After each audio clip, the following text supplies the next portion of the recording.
గురు బ్రహ్మ గురుర్విష్ణు గురుదేవో మహేశ్వర గురు సాక్షాత్ పరబ్రహ్మ తస్మై శ్రీ గురవే నమ. జై జయ శంకర, హర హర శంకర. నడిచే దేవుడు శ్రోతలకి నా నమస్కారం. ఈరోజు మన శీర్షిక అసలు వడ్డీ. మహాస్వామి వారి దర్శనానికి ఆ రోజు చాలామంది భక్తులు వరుసలో వేచి ఉన్నారు. కొంత సమయం గడిచిన తరువాత మహాస్వామి వారు తమ తలను తిప్పి భక్తుల మధ్యలో నిలబడి ఉన్న ఒక 20 సంవత్సరాల అబ్బాయి వంక కొద్దిగా తీక్షణంగా చూశారు. అప్పుడు తమ సేవకుడైన రాముని పిలిచి, రాము తన నోటికి చేతిని అడ్డుగా పెట్టుకొని మహాస్వామి వారి ముందు వచ్చి నిలబడ్డాడు. రాము, ఈ వరుసలో 15వ వాడు కొంచెం చిన్నగా ఉండి చామన ఛాయతో ఉన్న ఆ అబ్బాయిని చూశావా? ఆ అబ్బాయికి సరిపోయే ఒక చొక్కా మరియు ప్యాంటు బట్టను తీసుకొనిరా. కార్యాలయంలో డబ్బు తీసుకొని మన మఠం దగ్గర ఉన్న ముదలియార్ బట్టల దుకాణం నుండి తీసుకొనిరా అని ఆజ్ఞాపించారు. రాము ఈ మాటలు కొద్దిగా ఆశ్చర్యపోయి కంగారు పడ్డాడు. మహాస్వామి వారిని ఎందుకు అని ప్రశ్నించరాదని వాటిని తీసుకుని రావడానికి వెళ్ళాడు. రాము, ఇలా రా అని మళ్ళా స్వామివారు పిలిచారు. వస్త్రాలలో కొత్తగా వచ్చిన రకం పేరు నీకు తెలుసా అని అడిగారు. తెలుసు పెరియవా అన్నారు. ఏది, దాని పేరేంటో చెప్పు అన్నారు మహాస్వామి. అది టెర్రీ కాటన్ పెరియవా. భేష్, ఆ రకంలో ఒక మంచి ఖరీదైన తీసుకొనిరా. 15 నిమిషాల తర్వాత రాము వాటిని తీసుకొని మహాస్వామి వారి వద్దకు వచ్చాడు. మహాస్వామి వారు రాము తెచ్చిన ఆ బట్టను చూసి ఆనందపడ్డాడు. భేష్ భేష్, చాలా బాగుంది అని రామును అభినందించారు. రాము, ఒక పని చెయ్యి, ఒక వెదురు బుట్ట తీసుకొని దాని పళ్ళతో నింపి ఒక పూర్ణ ఫలమును ఈ బట్టలపై ఉంచి మేనేజర్ దగ్గరికి వెళ్ళి మహాస్వామి వారికి కావాలి అని 6,700 రూపాయలు తీసుకువచ్చి కవరులో పెట్టి ఆ పళ్ళెల్లో ఉంచు. ఏమి చేయాలో నేను తర్వాత చెప్తాను అన్నారు మహాస్వామి. రాముకు చెప్పి మహాస్వామి వారు మళ్ళీ భక్తులను పలకరిస్తున్నారు. రాము మహాస్వామి వారు చెప్పినట్లుగా డబ్బులు తీసుకుని వచ్చాడు. దాన్ని పళ్ళెల్లో పెట్టవలసిందిగా మహాస్వామి వారు సైగ చేశారు. ఇప్పుడు మహాస్వామి వారి ముందు ఇంతకు ముందు చూసిన ఆ అబ్బాయి వచ్చి నిలబడ్డాడు. మహాస్వామి వారిని దర్శించుకొని సాష్టాంగం చేసి నించున్నాడు. మహాస్వామి వారు రాము కేసి చూశారు. రాము పరుగున వచ్చి నిలబడ్డాడు. రాము, ఆ పళ్ళాన్ని తీసుకో. రాము అలాగే తీసుకున్నాడు. స్వామివారి మందహాసం చేస్తూ పళ్ళాన్ని ఆ అబ్బాయికిచ్చి తనకి తన కుటుంబానికి నా ఆశీస్సులని చెప్పు అన్నారు. ఆ అబ్బాయికి ఇవేమీ అర్థం కావటం లేదు. అతను మహాస్వామి వారిని చూసి తికమక పడుతూ అటు ఇటు చూసి ఏం చేయాలో తెలియక అలాగే నిడిచుండిపోయాడు. మహాస్వామి వారు అతని గందరగోళ పరిస్థితిని అర్థం చేసుకొని, రాము, ఏం కంగారు పడొద్దని చెప్పు.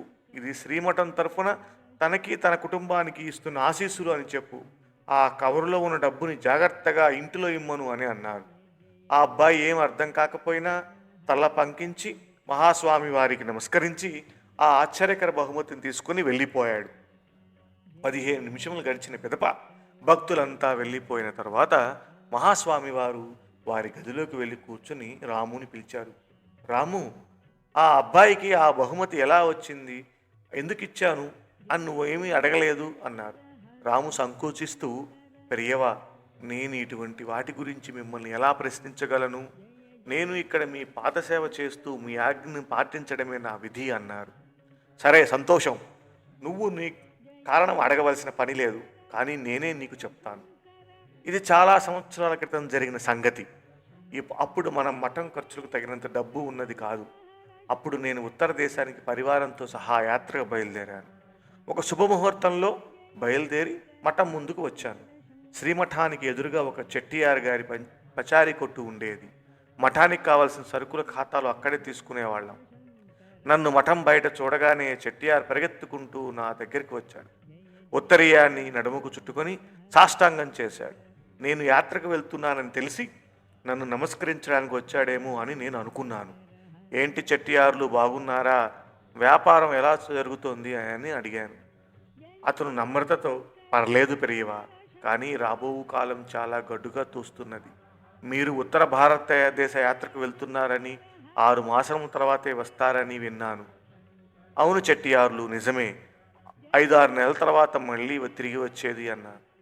అతను కొద్దిసేపు ఆలోచించి కొంచెం సంకోచిస్తూ ఇలా అన్నాడు. అది కాదు స్వామి, మా దుకాణంలో ఈ మఠానికి ఒక ఖాతా ఉంది. ఈ విషయం మీకు కూడా తెలుసు. 4-5 నెలలు సరుకులు ఇచ్చిన వాటికి ఇంకా డబ్బు రాలేదు. నాకు కూడా 4 నెలలుగా అద్దె కట్టడానికి కూడా చాలా ఇబ్బందిగా ఉంది. కేవలం నా సమస్యను మీకు చెబుదామని వచ్చాను. మీరు యాత్రకు వెళ్ళిరండి అని చెప్పి నమస్కారం చేశాడు. అందుకు నేను, చెట్టియార్లు, నేను యాత్ర ముగించుకుని వచ్చిన వెంటనే నీ డబ్బులు ఏర్పాటు చేయమని చెప్తాను అని నేను యాత్ర కొనసాగించాను. నేను 6 నెలల తర్వాత యాత్ర ముగించుకుని వచ్చి మఠం ఎదురుగా చూస్తే వారి దుకాణానికి తాళం వేసి ఉంది. విచారిస్తే 3 నెలల క్రితం చెట్టియార్లు కాలధర్మం చేశారని, వారికి సంబంధించిన వివరాలు ఏమీ తెలియవని చెప్పారు. వాళ్ళకు ఇవ్వవలసిన బాకీ గురించి వివరిస్తే 875 రూపాయలు ముప్పావలా అని చెప్పారు. 875 రూపాయల ముప్పావలా అని చెప్పారు. నేను ఈరోజు అసలు వడ్డీతో సహా తీర్చేశాను. ఏమంటున్నానో నీకు అర్థమైందా? నీవు పళ్ళెం ఇచ్చిన ఆ అబ్బాయి ఎవరో కాదు, ఆ చెట్టియార్ల మనవడు. వాళ్ళ తాతగారికి ఉన్న అప్పు మనవడికి వడ్డీతో సహా తీర్చేశాను. ఇక బెంగలేదు అని ముగించారు. రాము ఇదంతా విని నిశ్చేష్టుడయ్యాడు. మరొక శిష్యుడు అట్టు రావడంతో రాము మహాస్వామి వారి వద్ద సెలవు తీసుకుని మఠం ప్రవేశ ద్వారం వద్దకు వెళ్ళాడు. అక్కడ ఆ అబ్బాయి తను ఇచ్చిన వెదురు పళ్ళెం చేతిలో పెట్టుకుని నించున్నాడు. అతను చూడగానే రాముకు సంతోషం వేసింది. చాకచక్యంగా ఆ అబ్బాయి నుండి ఈ విషయం తెలుసుకున్నాడు. ఆ అబ్బాయి, అవును, నేను మా నాయనమ్మ నాన్నలు చెప్పగా విన్నాను. చాలా కాలం క్రితం మాకు ఇక్కడ శ్రీమఠం ఎదురుగా ఒక పచారీ కొట్టు ఉండేదని, మా తాతగారు హఠాత్తుగా చనిపోవడంతో అప్పుల వల్ల దుకాణం మూసివేసి బంధువుల ఉన్న కృష్ణగిరిలో స్థిరపడ్డాము అని. ఇప్పుడు మా నాన్నగారికి అక్కడ ఒక పచారీ కొట్టు ఉంది. మా స్నేహితుతో కలిసి ఇక్కడికి వచ్చాను. మహాస్వామి వారు ఎందుకు ఇలా చేశారా అని నాకు అర్థం కావటం లేదు. నాకు చాలా ఆశ్చర్యంగా ఉంది అన్నాడు ఆ పిల్లాడు. మహాస్వామి వారి దూరదృష్టికి, కారుణ్యానికి రాము ఆశ్చర్యపోయాడు. తను కన్నది విన్నది స్మరించుకుంటూ మఠంలోకి నడిచాడు. మహాస్వామి వారు ఒక్కరే కూర్చొని ఉన్నారు. రాముని చూసి నవ్వారు. రాముకి ఆ నవ్వు అర్థం కాలేదు. మహాస్వామి వారు రాముని పిలిచి, నేను చెప్పిన విషయం పైన నీకు నమ్మకం కలగలేదు కదూ, అందుకే నువ్వు మఠం ముందు ఆ అబ్బాయిని అడిగి నిర్ధారించుకున్నావు అని గట్టిగా నవ్వారు. రాము పశ్చాత్తాపడుతూ మహాస్వామి వారిని క్షమించమని అడిగారు. మహాస్వామి వారు చిరునవ్వుతో చెయ్యెత్తి రాముని ఆశీర్వదించారు. అపార కరుణాసింధుం జ్ఞానదం శాంతరూపిణం శ్రీ చంద్రశేఖర గురుం ప్రణమామి ముదావహం. స్వస్తి. జయ జయ శంకర. హర హర శంకర.